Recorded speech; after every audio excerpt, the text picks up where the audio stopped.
Welcome, everyone. Thank you for joining us. I think we're ready to get started now.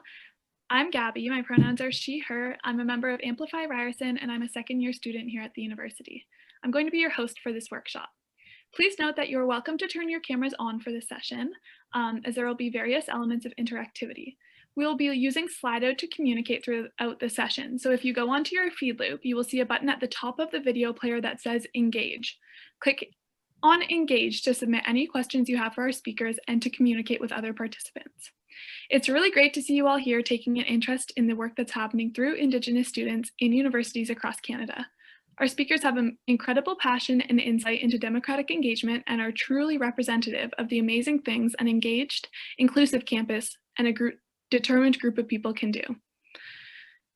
All of our facilitators today have been involved with the Indigenous Student Union at the University of Saskatchewan. Regan working as part of the initial startup team, and everyone else involved as well. They are working hard towards their collective goal of Indigenous student unions being recognized at universities across the country. Thank you so much to being here to our facilitators. I'll let you introduce yourselves a bit further and then you can get started. When we're ready to close, I'll just interject and do a closing statement. Perfect. Thank you so much, Gabriel. So, danse gakio, danse niyo kumaganak, Regan Ratt-Misponas and Sikasun.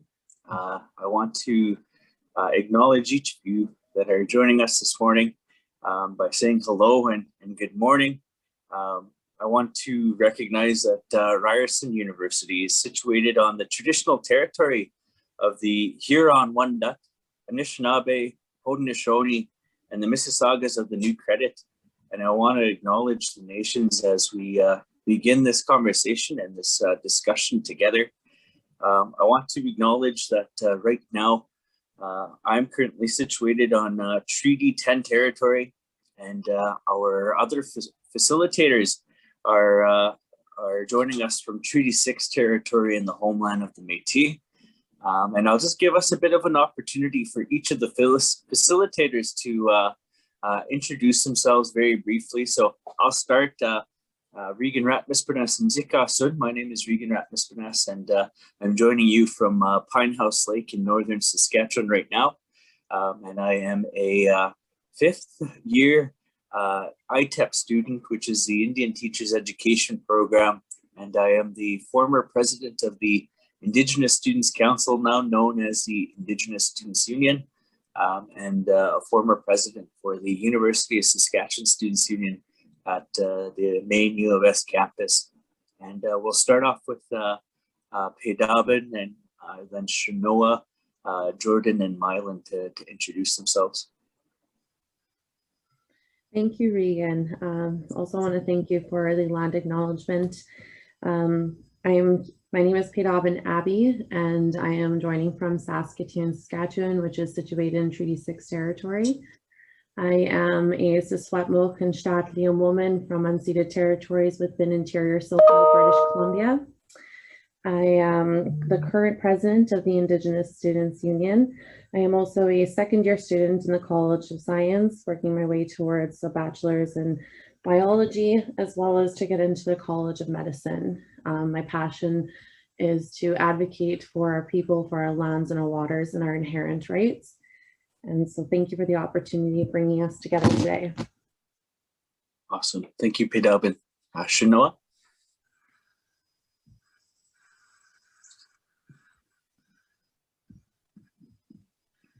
Oh, Shanoa?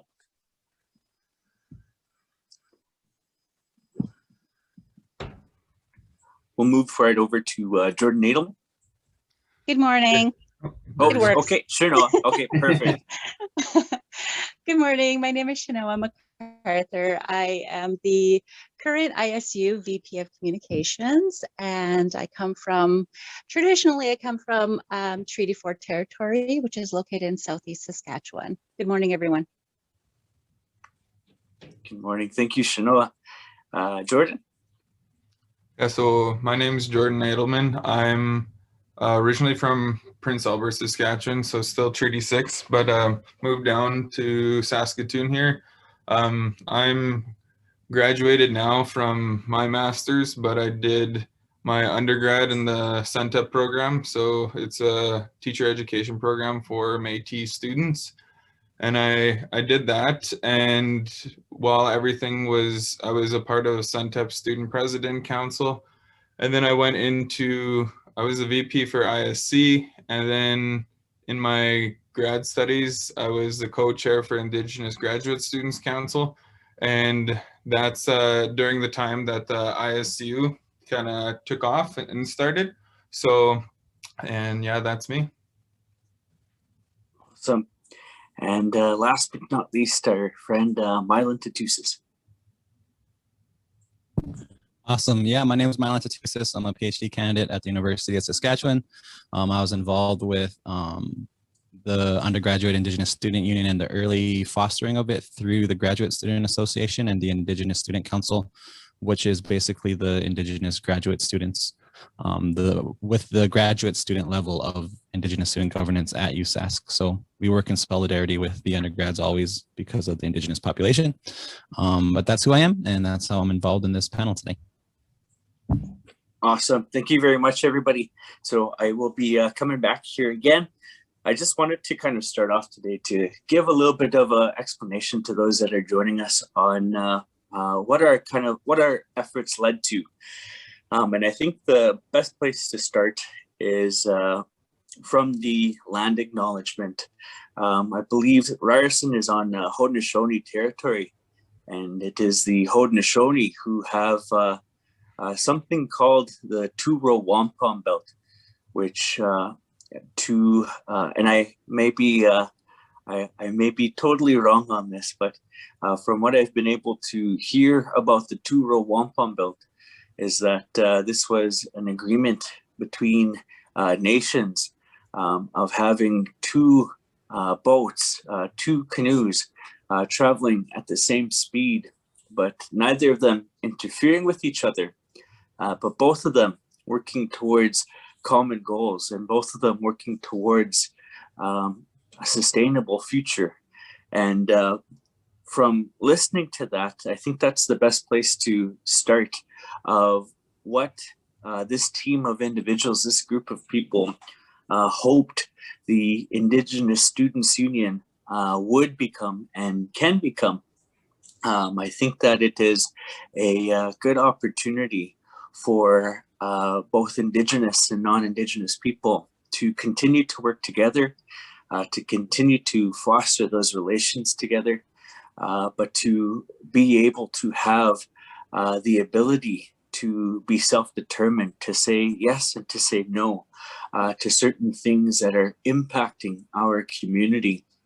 And what was happening at the time before this took place at our institutions, and it may be something that is taking place in other institutions, a big conversation has been on reconciliation and indigenization on different campuses. And this is an ongoing conversation that institutions have been joining in on. And I think it is a good discussion. It's something that I think people are tuning into. But it was during that time where there were two very important cases that were going on here on this side of Turtle Island. There were the cases of Rami and Cormier, who had been going to court for the murder of a young girl named Tina Fontaine, and a man by the name of Gerald Stanley, who had been going to court for the death of a young man named Colton Bushy. And it was these two very known cases, very prevalent cases that were taking place that really not fueled, but it was a very big part in making Indigenous students at the University of Saskatchewan take action to becoming self-determined and to becoming self-governing. Both of these cases, I might add, were cases, the verdicts came in favor of both Raymond Cormier and Gerald Stanley. And so they were not held responsible for the deaths of the two young people, the two young lives that were taken. And so these cases are what really made Indigenous students at the University of Saskatchewan act and try to make our voices heard from our end. And these are very important conversations to have. These are very important conversations for students across all campuses to be having. But to kind of explain a little bit about what more was going on at that time, I will bring in my good friend Mylan and my good friend Jordan to kind of explain a little bit more behind what led Indigenous students behind taking this action. So Mylan and Jordan.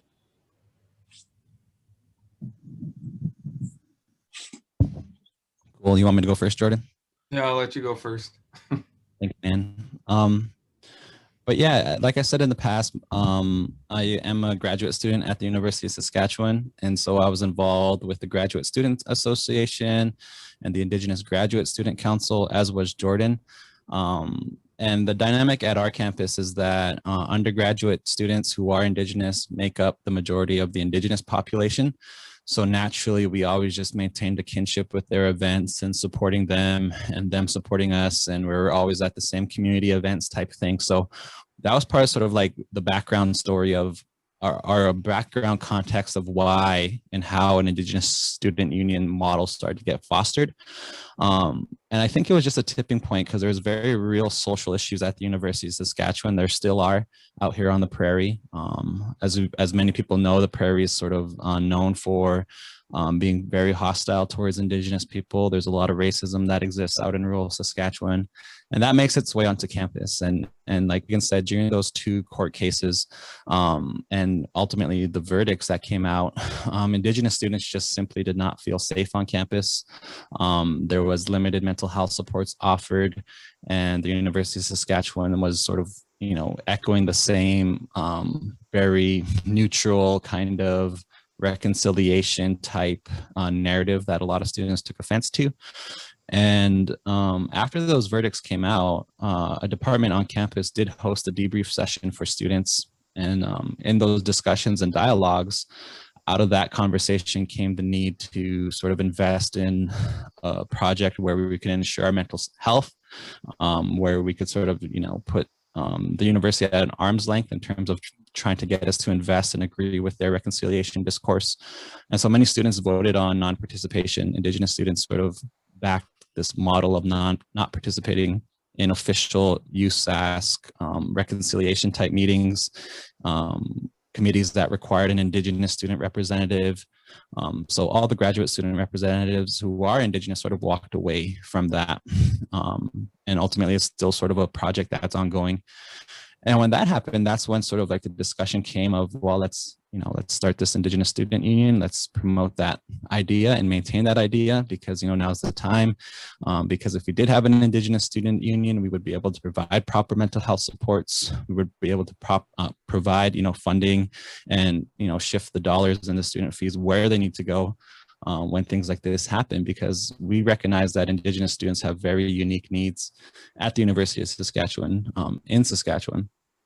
And so that's sort of like the background story. And of course, the graduate students who were Indigenous supported that model and that approach. And we worked with them in terms of formulating it in terms of how it looked on the whiteboard, and sat in their meetings and supported them and you know, were sort of their backbone when they needed it. And that's sort of the background story of what was taking place socially on campus, but also, I guess, within the realm of student politics on the University of Saskatchewan campus. Yeah, I could pass it off to Jordan to give some more context. Yeah, you guys kind of covered a lot of it, but that's why I kind of handed it off. But yeah, so I was part of the graduate student council, but still am friends and like community with the undergraduate students at the U of S there. So when I was seeing after the verdicts, just the mental health of the students. I had an office in education. I had students coming to my office, like more than a couple students every day, and and there wasn't really anything for mental health for students at that time. They had like a bannock and soup, but I'm like, what is that going to do for these students? They don't even feel safe coming to the university because everybody's just looking at them, because it's on everybody's mind, like at that time. And it just kind of got brought up with RCMP Watchdogs report too. But it's like it's on everybody's mind. All the students, like non-Indigenous, are looking at Indigenous students. People aren't even feeling safe in classrooms. So it was a very strenuous time. And like Mylan was saying, on the prairies here, it's very, very racist. And if you look back to Manitoba and Saskatchewan have the highest Indigenous populations even to date, but back when residential schools started, so we have the highest amount of residential schools within these two provinces. So that just shows like the level of racism, but also a level of oppression within the prairies too. And yeah, so just going on from that, we saw that there was like it wasn't a safe space for Indigenous students, just to do with the natural landscape of the province that was going on. And we wanted to change that as a collective. And it was I think the thing that set the fire was the little talk-in that Mylan brought up. We all the students went there, and Mylan proposed one of his strategies with seed, but just looking at what can we do to help change, what can we do to help just light that fire just a little bit, to help change, to help better the Indigenous student experience, not only for us. We did this for future generations because we know that it's going to take a while. So we did this for future generations, so they feel safe and they feel like they can be themselves at university too. Yeah, I'm super happy that you brought up those future generations, Jordan. We have right now, I believe, 3,000 Indigenous students that are on campus virtually at the University of Saskatchewan. And so we have a large community, and each of these students are placed within different colleges. Of course, we have satellite communities as well where people school from. And so another big aspect of this was there, in terms of that community, we had a core community of people that were able to see each other and be with each other. But we were still missing a lot of our relatives, a lot of the people that we were able to know as students, Indigenous students that were attending the University of Saskatchewan. And I think it's also important to highlight this is something that existed across Canada, but it was only 40 years ago, I believe, about maybe 50 years ago, that Indigenous students were even, especially those that are our status, that have Indian status, Indigenous students weren't allowed to attend universities or attend post-secondary institutions without giving up those rights to Indian status. And so already then we weren't being fully acknowledged. We weren't we weren't allowed to attend these types of institutions without giving up those rights, without giving up our sense of identity. And many Indigenous students were also made to feel ashamed of their identity as Indigenous people and the nation that they come from. And so fast forward that until now, and with a lot of the things that have impacted our communities in terms of residential schools, in terms of 60 Scoop, the list goes on, for Indigenous students to be walking especially Indigenous students today, to be walking in hallways that they weren't once allowed to, of institutions that they weren't once allowed to be a part of. I think that is such an amazing thing.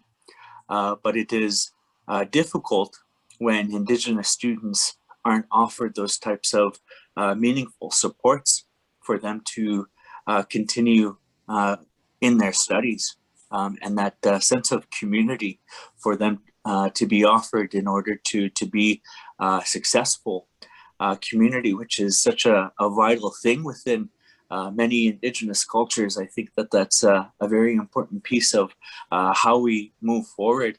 I wanted to give a little bit of an excerpt of the official statement that was made on February 28th, 2018.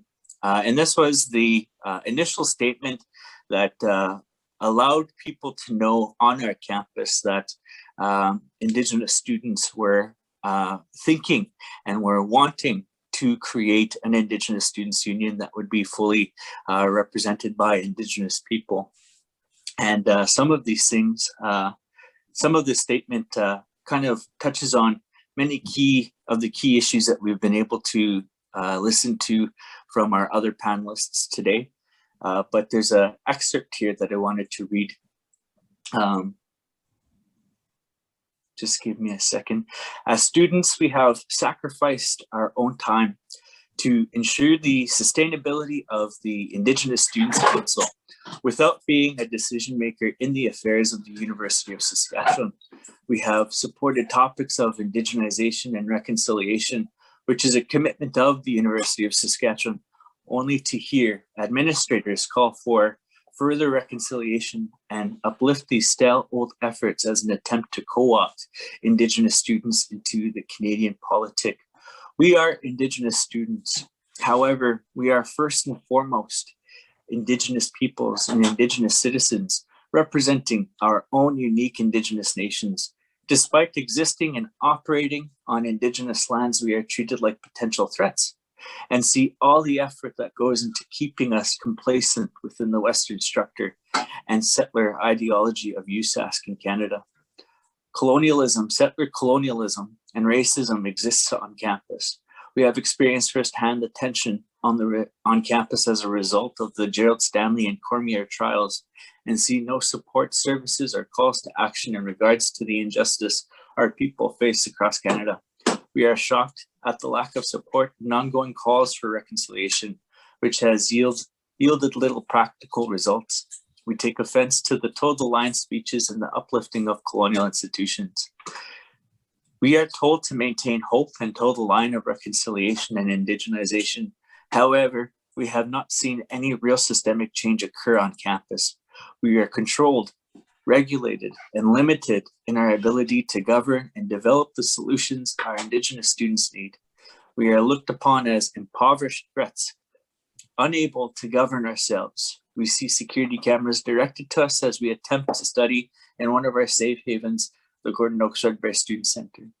So at that time, there were a number of different issues, and I think that it can still be felt by many. But there were a number of issues that were impacting our community at that time. But there was a lot of, I think it was really highlighted in terms of the racism that existed. It was really highlighted by the two trials that took place of Raymond Cormier and Gerald Stanley. And we still, to this day, we continue to hear more. Just recently, more was put out on things that had taken place when Colton Bushi passed away, was killed in 2016. And only now, years later, when after the passing of Colton, are we beginning to hear more of what took place and the things that took place on that in that community. And so again, these are things that continue to be faced within our community. I wanted to kind of ask Jordan and Mylan, sort of a little bit about the political dynamics, how currently, and you explained a little bit about it already, but to kind of explain that structure of how the Indigenous Students Council is to other student unions, and sort of the type of relationship that we wanted to see fostered on our campus and with the creation of this Indigenous Students Union. Jordan, if you wanted to kind of explain a little bit more of that. Yeah, so in relation to the graduate students, or just in relation to all the other Indigenous student councils? So in relation to, in relation that to going back to that Tuvro Wampum belt as an example of that. Gotcha. Yeah. Yeah. So looking at when we were looking at the Indigenous Student Union, when we first were getting it started off, we got together as a group, invited a core group of people, but then we were looking at speaking to a lot of our just Indigenous students, and we held town halls for that too. But what we wanted to see was that Turo Wampum. We wanted to be alongside USSU, working together but not interfering with each other. And it's not like separation, segregation. We wanted to be working alongside, but not have them interfering with our own political ideologies, with our own structure moving ahead, and also just for us to be seated at the same tables. And Regan will know this too, as being USSU president, being ISC president before, now ISU. We don't have those. We don't get the seat at the same tables, like the Senate Teaching Learning Committee. Like there's a whole bunch of these higher up tables within that structure, within that organizational structure of the university, that Indigenous students aren't a part of. But let's say like with Regan, when he was USSU president, they'll be like, oh, Indigenous student was a part of it. It's like, well, that's not always how it's going to be. It's he was in there 1 year, but it's like we need to have a steady and sustainable seats in all these places, but also yeah, working together, but also and working separate too. But and then even in relation to the graduate students on our campus and on a lot of campuses, they're very separate too. And we knew that like we aren't separate, we're relations, we're kinship. And that's why we aided the undergraduate students too, because it's like we want more Indigenous students going into grad studies. We want this, and the university landscape kind of cuts it off right at the undergraduate and then graduate students, so they don't really interact too much. So they can't really see themselves in those graduates programs. So that was another reason why it's like we wanted to kind of break down that kind of structure, that kind of hidden structure that not too many people see. I don't know if I touched on everything, but yeah, we were. I think at that time too, we were really striving for more like a governance recognition, because how it was structured in the past was that ISC in particular was more so structured as a student club. So they existed under the USSU and had to sort of ratify and become a student club. And I kind of think we just sort of realized, why are we a student club when we're called to do all these big committees in some cases, or, you know, give input on this reconciliation, indigenization effort. And yeah, that became like the big critical question, is how come we're treated as a student club, and, you know, we want to be more of a governance system. And that sort of drove, I think, part of it also. And most student clubs, you know, at universities across campus, or in general, exist under the student union, right? So you got to ratify to get some fees. And some people just love the club model, like they love fundraising and things like that. But we were recognizing a very real need to be able to flex our autonomy. And ultimately that does reflect Canadian politics too, right? Across Canada, where, you know, Indigenous nationhood and sovereignty is a really important concept that needs to be fostered and maintained. And we just brought that into on campus also to structure our governance system in that way. But yeah, that's a very key element too, was we wanted to sort of step away from the club model into a union model, and ultimately try and gain access to the student fees, you know, Indigenous student fees of students who self-declared as Indigenous. USask kind of shot themselves in the foot because they did make it okay for people to self-declare, and a lot did. And I think we sat down and ran the numbers of, well, if we get even just a fraction of the student fee, USSU could keep the stuff for, you know, the bus passes, maybe even some of the healthcare and on-campus food services. But if we even just get like a fraction of that, this is how much money our union could have a year. And the number was pretty high. I think we all kind of just sat back and said, you know, that's enough to support mental health. That's enough to support our clubs the way we see fit. That's enough to maintain and foster our community in our own ways. And that was a big driver too, was stepping away from the club model, then also getting into like a financial autonomy situation where we have access to the funds to be able to, you know, maintain ourselves. Absolutely, for sure. And I think those were there's common themes I keep hearing in this discussion of autonomy and self-determination, self-governance. Those are the types of themes that I keep hearing from this. And Mylan, you related it perfectly to the dynamic that we see in Canada for Indigenous nationhood to be recognized as well. And I think that was a very fundamental piece to this type of movement, where we were able to practice our nationhood, and where we were able to practice those themes that we talked about of self-determination, of autonomy, of self-governance, because we come from the numbered treated areas, and the things that they're, among the many other things, those themes of self-determination, of self-governance, of autonomy, of sovereignty were never given up. And so those are things that are very much still embedded within our DNA. And those are things that we are still able to practice today, to this day. Those are things that we still have the right to practice to this day inherently, because we are Indigenous people. I kind of wanted to get Peydabin and Shanoa to share a little bit more. So I'm a former president of the Indigenous Students Union, but we have our current president and vice president with us here today. And I want to ask Peydabin and Shanoa to kind of share a little bit more about moving forward and sort of about the future, and the things to kind of look forward to, some of the actions that have taken place to keep this movement going and to keep this movement alive. So I'll pass things over to Peydabin and Shanoa. Thank you, Regan. Shanoa, did you want me to start, or do you want to start it off?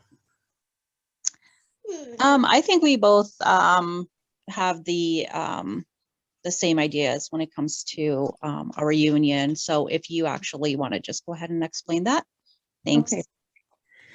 Okay, so we started with this academic year, 2020-2021. In September 17th of 2020, we decided to make our first and kind of monumental move towards autonomy. And that was by changing our name from Indigenous Students Council to the Indigenous Students Union. We did this at a monumental time on campus with in solidarity, mostly with our College of Education staff and faculty. They were receiving a lot of oppression and racism from their superiors at that time within their college. And as I'm sure most of you know, that 9+ Indigenous faculty and staff had quit their positions and had left the College of Education due to these acts of oppression and racism. So at that time, we felt that we really needed to kind of amp it up and really push forward with our move to autonomy. And so we did that by changing our name. And we are continuing to implement and to strategize. This year, due to COVID-19, it was really difficult for us to kind of gather our students the way that we want to. Over the screen, it's such an impersonal thing to do. So we would prefer to have our grassroots peoples and our elders and knowledge keepers and our student leaderships kind of gathered in small groups and to be able to develop a strategy together. When we speak of nationhood, self-governance and self-determination and autonomy, of course, like those terms have become so co-opted by the federal and provincial and municipality governances that these terms are being defined by our Indigenous students, our Indigenous communities, and they are going to be implemented as such. So for us, we're going to keep pushing to not only have a seat at these tables, but even if these institutions do not want to have us at their tables, that is fine. We will create our own tables. We will create our own rooms. We will create our own communities where we are able to start these initiatives from the grassroots levels up, and that we will be able to implement them, that we will be able to have a continuum of a relationship amongst each other as Indigenous peoples, along with our non-Indigenous allies. And as well, we will have seats open to the universities that if they do want to work with us and if they do want to have that, reconciliation relationship that they so like to say that they are a pillar of, that they can come and sit at our tables and they can have discussions with us. So that's kind of where we are right now with our current Indigenous Students Union General Council and Executive. Moving forward, we are up for elections within the next month. So we do have a few more things that we have to get in order before we pass it on to the next executive and next council. But I am really looking forward to seeing how our future students take this up and keep going with it, because like it was mentioned before from my colleagues and my friends, that we do this for the next 7 generations. Every decision that we make, every move that we make, we are rooted within that principle and that responsibility that we have to our next 7 generations as Indigenous peoples. Beautifully said, Pedab, and thank you. Shanoa, do you have anything to add to that? No, I think Pei actually did a really good job. Right on. Awesome. Absolutely. And so that is sort of a little bit of the history and a little bit of the path that Indigenous students at USask have created for themselves and for ourselves as a community. I kind of wanted to also share a little bit in terms of advice for other institutions that may want to go forward with these types of movements. I first want to stress that it is important that these types of movements be led by Indigenous students, but that support is absolutely needed by faculty, by staff, by non-Indigenous students, by administrators. If these are the types of relationships that we wish to see, and I'm so happy, Gabrielle, and to the rest of her team for setting up a conference that's kind of geared on these types of movements taking place on campuses and these types of conversations taking place at universities. I think it's absolutely important. I've always been a firm believer that whatever we see today on campuses, whatever we see taking place on campuses today, are going to be the same types of discussions, the same type of movements, the same type of structures that we see taking place in what is Canada, and perhaps even within our provinces, and all these different these societies that we have made for ourselves. And I firmly believe that. I believe that if these types of movements are to take off and to continue moving forward, that perhaps one day we may see the same type of relationships be fostered in terms of that Turo Wampum Belt. Again, going back to that, that their Haudenosaunee relatives were able to foster with other nations. going back to the spirit of that relationship where we're working together and side by side, but that we are also respecting each other's autonomy, but working towards common goals. I think that's absolutely important. And so I kind of wanted to ask for each panelist to kind of share about their advice, perhaps to other institutions or to other Indigenous students or to people that might be in faculty or non-Indigenous students. What would be your advice if other institutions wanted to move forward with these types of movements on their campuses? We'll start off with Pedabin and Shanoa, Jordan, and Mylan. Thank you, Regan. My suggestion for moving forward with, if you are looking to start your own Indigenous Students Union, is to do it. You know, to follow through with that vision that you have for what self-governance means to yourself and to the diverse nations that you will represent, to include all of your students as well as the communities that you reside in, and as well as to keep in mind that, you know, you have an ally within each and one of us that are here today. So if there's anybody that is looking to start doing that, you know, feel free to reach out to us and to reach out to other student leadership within Indigenous country, as it would be said. And don't be fearful of what these institutions have done, will do, or could possibly do. You have your inherent rights to self-governance, to self-determination, and that has been passed down by the Creator and by the ancestors. And it is up for each one of us to have that responsibility, to uphold that responsibility, and to honor that and to assert that. And it's not up to anybody for colonial wise to tell you whether or not you can or cannot do it, or whether or not it's possible or impossible. It's not up to them, it is up to us. And not to get caught up in these co-opted terminology and what it's defined by the institutions or colonial systems. It's defined by each and every single nation and Indigenous person on their own. So that's my advice. Thank you, Pedabin. Shanoa?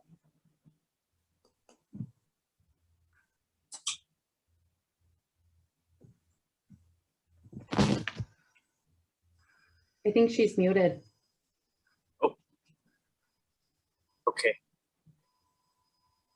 We can come back to Shanoa. All right, Oh, there no, I am. Perfect. My voice is back. Thank you.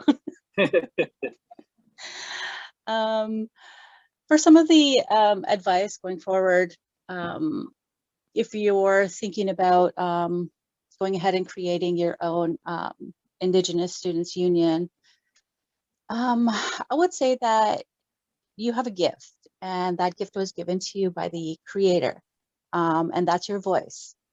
And you can use your voice through action. You can use it through you know, through speaking.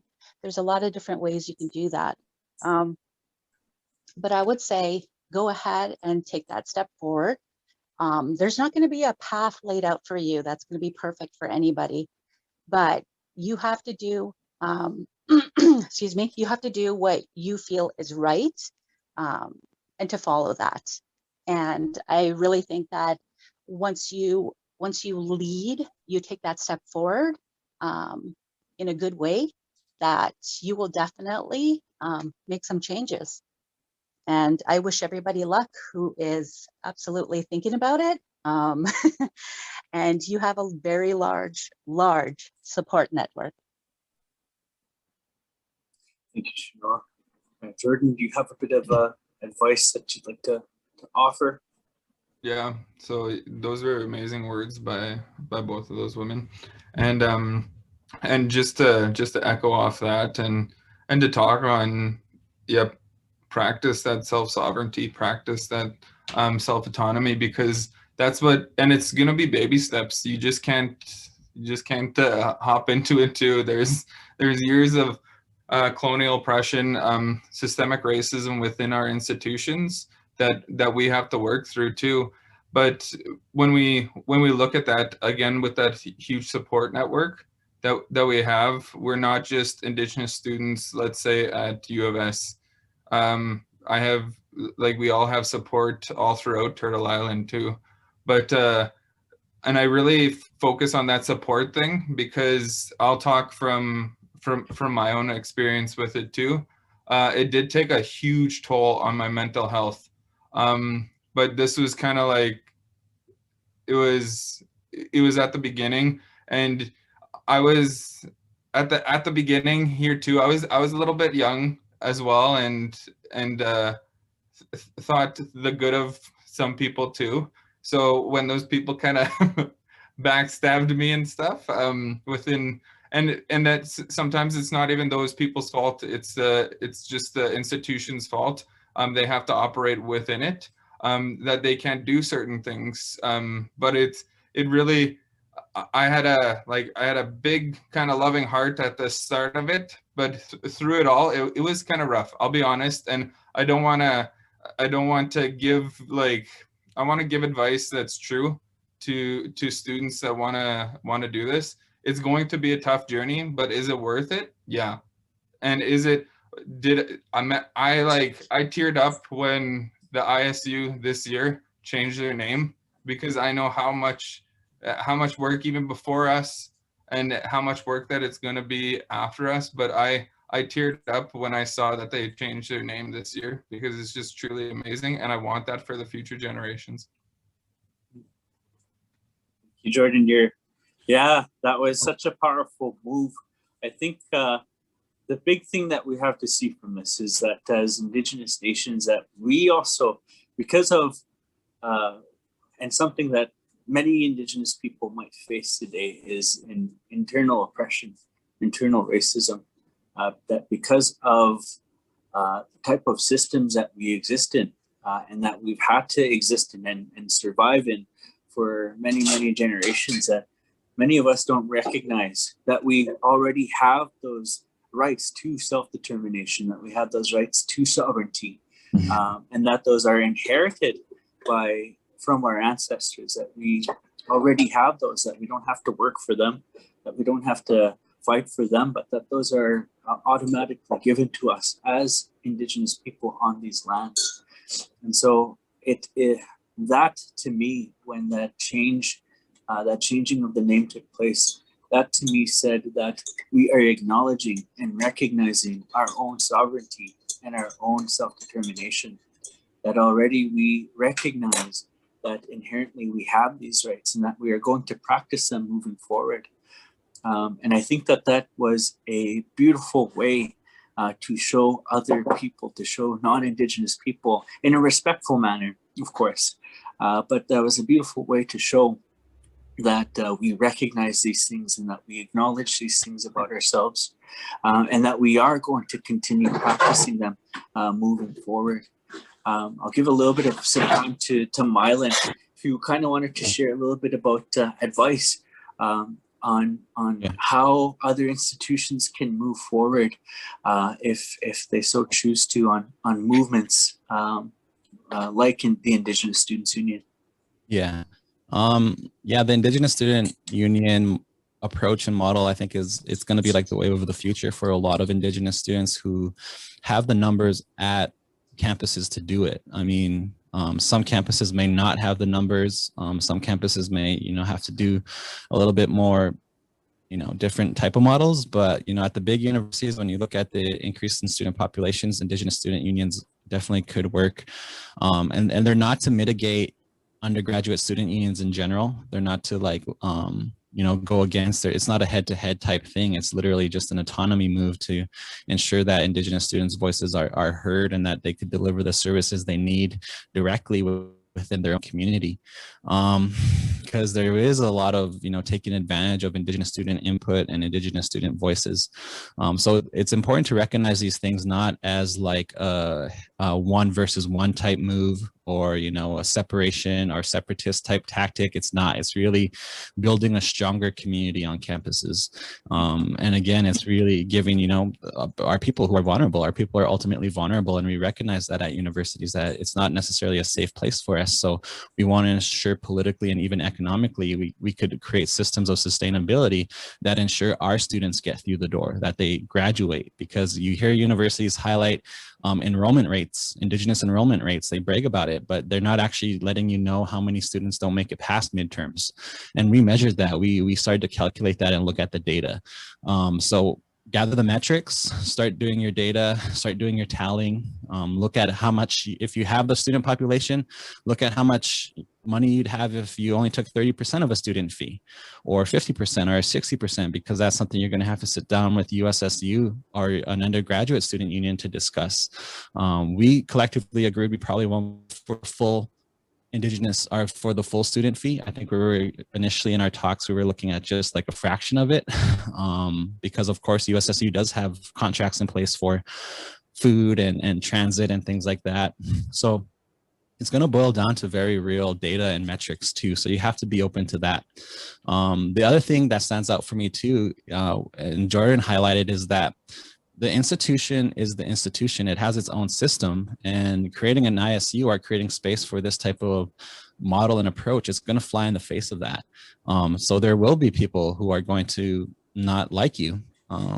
Like literally me and Jordan on the graduate student level, our names come up, and especially for Regan, they were coming up in administrative meetings where they should not be talking about students that way, but they do, simply because of the Indigenous Student Union discourse. So there's going to be very real tensions and very real, even potential, people trying to sabotage the movement administratively. And we didn't really want to highlight, the toxicity of that or put names to that, but you'd be surprised once you actually step into the realm of trying to be the tip of the spear in this type of movement, how many people are going to, I wouldn't even say they throw you under the bus. They definitely will set you up to sink and be in those places of tension.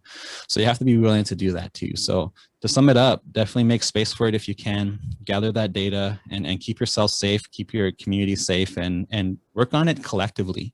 Because I don't think any one student could have done this or promote this. That's why we all had to come together as a community and watch each other's back and support each other.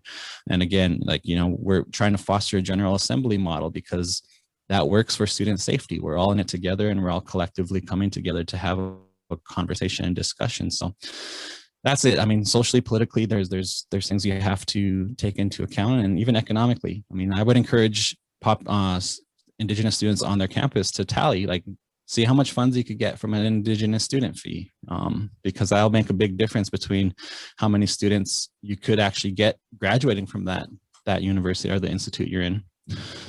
So yeah, that's some of the practical fundamental stuff. And I mean, for settler students, definitely make space if you can, be open to the idea. And it's not a separatist movement at all, because I think we were labeled that for a while, and we had to sort of speak out against that. And there's such an important thing that you said that I think also deserves some highlighting as well. And it's a good way to transition. When you mentioned that there are some universities that may not have in place those systems, or may not have in place the numbers of Indigenous students to help generate this type of movement on their campus. I think that so the way that our movement started was actually, it started years ago when programs like the Indian Teacher Education Program or the Saskatchewan Urban Native Teachers Education Program, which are programs that exist at the U of S, when Indigenous students, as I had mentioned before, were given that were allowed to enter campuses without having to give up their rights to status. There were students that joined up together. There were Indigenous students that came together, and at that time there were very few. I have talked to a lady by the name of Darlene Lansley, who was one of the founders of what was the Indigenous Students Union about 30, 40 years ago. And at that time, it was called the Nietzsche Club on campus. And it was meant and designed to be a community for Indigenous students that were going to the U of S. At that time. There were very few. There was about maybe a handful of about 40, 50 students at that time. There were very few Indigenous students that were going to those types of institutions. And now we've been able to see in recent years, those numbers continue to grow and grow and grow. And now we've been able to see at our institution 3,000 Indigenous students coming from different communities, different nations, different walks of life, but still having that sense of community with one another and seeing that relationality, that relationship to each other, and to try and see each other succeed in these types of systems that weren't historically and traditionally designed for Indigenous people and for people like us. And so that's another thing to kind of look forward to for those institutions that may not have those numbers right now. It starts in those types of walks. It starts in those types of steps, perhaps creating an Indigenous Students Association or an Indigenous Students Council for those institutions that may not have them, to start off at those steps in order to move in this direction potentially, if you so choose. But I think that was a beautiful thing to highlight, Mylan, in terms of what you said as advice for Indigenous students at other institutions, and in terms of other institutions moving and carrying these types of movements forward. There are, of course, other institutions that have been able to see these types of movements within their campuses. So the University of Victoria has a very similar model where they have the Native Students Union that is seen and that does work on behalf of Native students, on behalf of the Indigenous students there. And they are seen, the way that their system is designed is they're able to lobby and advocate for these students and still have a place within the University of Victoria Student Society. And so that's one type of model. I know that there are Indigenous Students Associations and Indigenous Student Councils that exist all throughout the prairies, in places like the University of Winnipeg and the University of Manitoba. I've been able to hear some news come out from, I believe it was the University of Ottawa, where a motion was put forward at the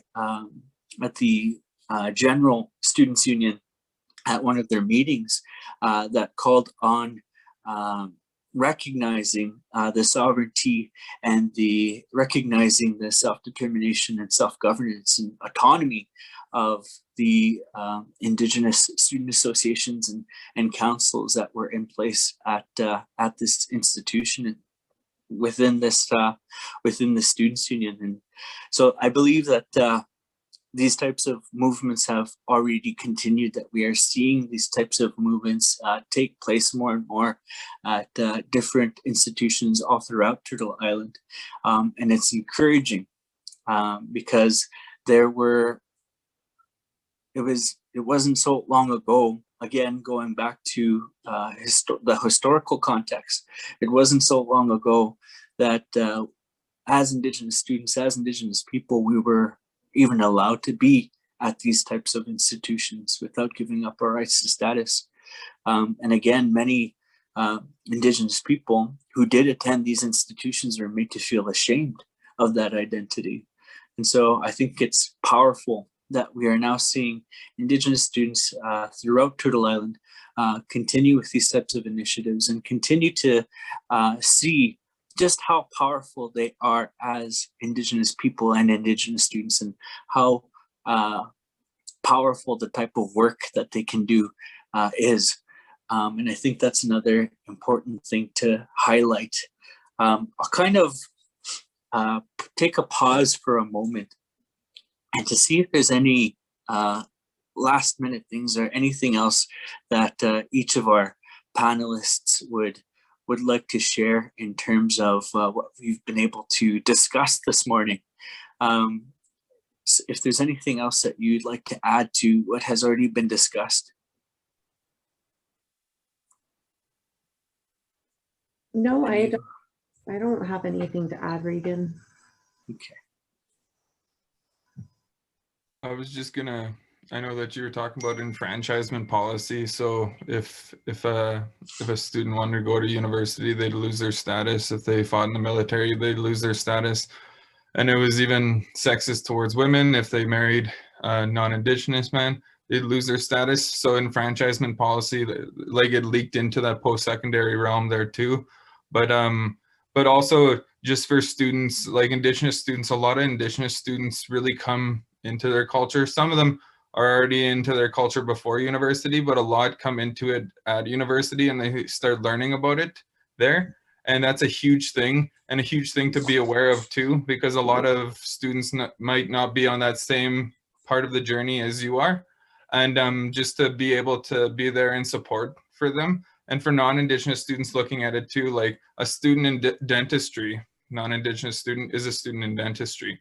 An Indigenous student in dentistry is also, yeah, they're Indigenous student, like they're a student in dentistry, but they're also Indigenous student on campus. They'll be looked at whenever an Indigenous topic comes up. So they have a lot of that extra pressure on them just being an Indigenous student, and really dealing with that internalized racism on campus there too. That's just something that I wanted people to be aware of. For sure, thank you. Mylan, Shanoa, did you have anything else to add before we kind of close things off here?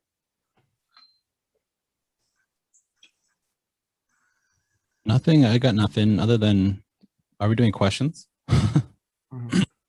We have one audience question, so I can ask it whenever you're all ready. Okay, for sure. So it's, how do you see other non-university organizations supporting Indigenous youth in the journey of self-determination?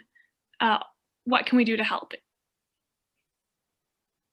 I'll jump in real quickly too with that, is that when we did the Indigenous Student Union, sort of like planning and getting it going, we got a lot of support from on-campus faculty. I know it's still on campus, but we got a lot of support from on-campus faculty who are writing letters of support, and from departments, programs, and colleges even. I think we got one from a college also, I think, from their committee. But I think branching out to other Indigenous organizations in the area, that was on our radar. I think we initially planned to reach out to like FSIN and some of the Métis governance systems and things like that, but I don't think we actually got to that point because we already had like a momentum going. But I mean, for non-university organizations, one key thing that comes up in Saskatoon is that, from what I recognize in particular around food security, around housing, there's definitely a need for like outreach and a social net for Indigenous students on campus, because food security is a big issue on campus. We identified safe housing's a big issue on campus because a lot of the students tend to move in to areas that may not be conducive to a safe learning environment or getting to campus efficiently. So there needs to be some sort of support system where you're doing outreach to community programs and also getting solidarity between community programs and an Indigenous Student Union. And that's what was unique about the Indigenous Student Union, was we were recognizing the need for safety nets, whereas the regular USSU undergraduate campus sometimes doesn't really have that as a focus, other than I think they're doing their food bank. They do their food drive every year. But again, we were recognizing very social, real needs for our student population early on. And I think that's when we did the soup kitchen thing. Me and Gabrielle were exploring that. We did a weekly soup. We called it a weird event. We did a weekly soup drive where we would just bring a pot of soup and talk to students on campus. And yeah, we would never have any soup left. So stuff like that. I mean, it's important to have that sort of social network. And again, gather those metrics, measure that stuff in your community or in your social or in your university environment. What is it that our students need, and what are those safety nets we need to establish outside of the university system? That's all I got.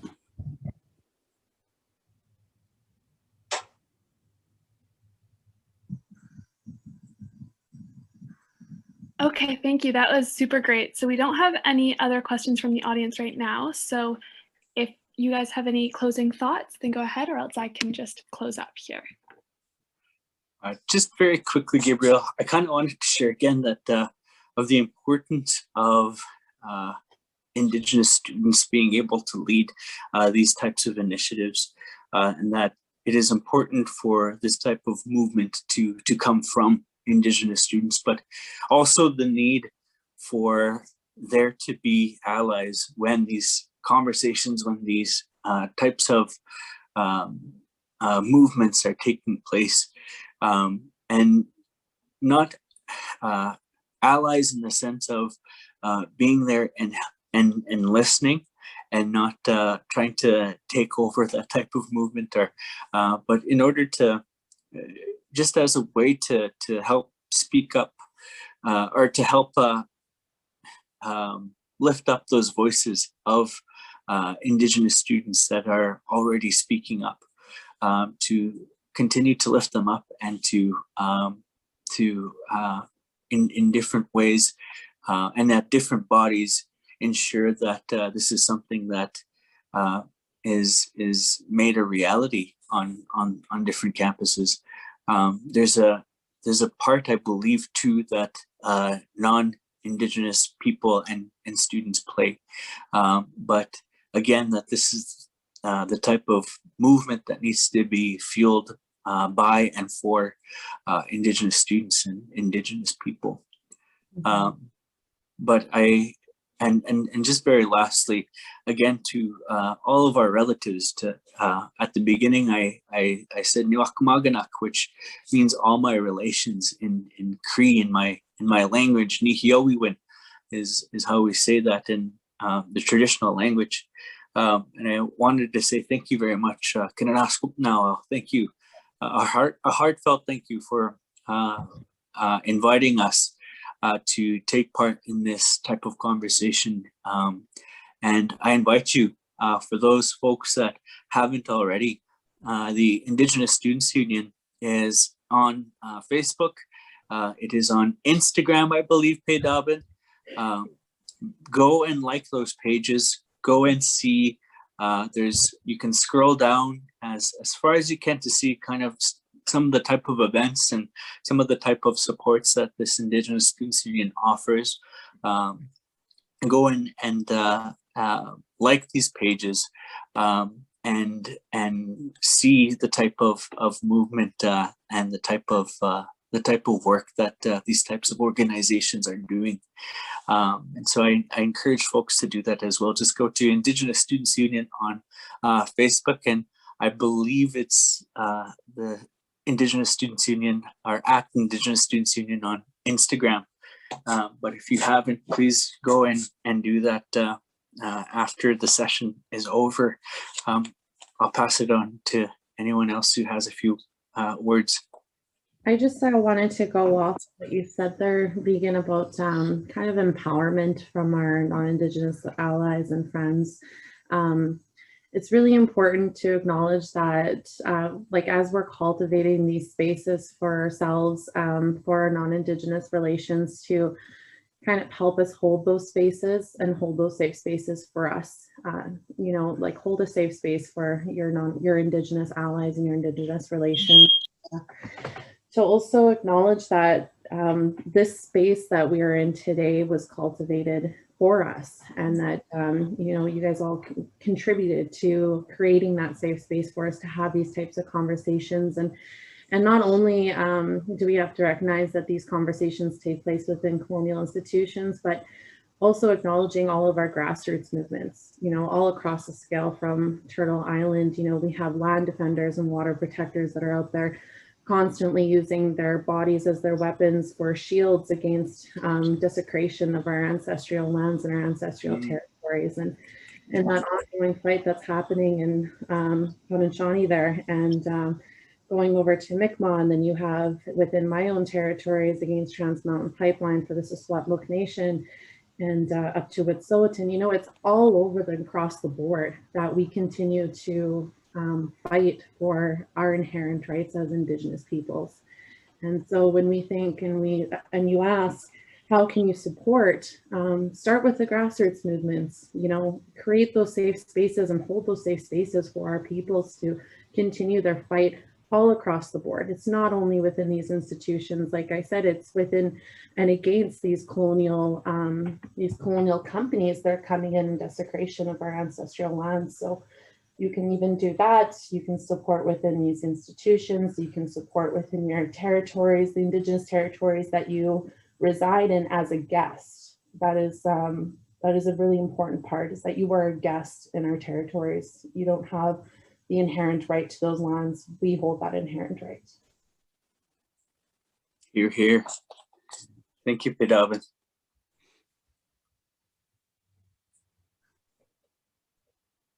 Okay, so I think we're just about out of time now, unfortunately, but this has been a really wonderful conversation. Thank you so much, everyone who talked today, and your insights are really valuable. Your team is truly inspiring. I know that every participant in this session has learned so much, and I just can't thank you enough for being here. You're super welcome to join us for the rest of the event.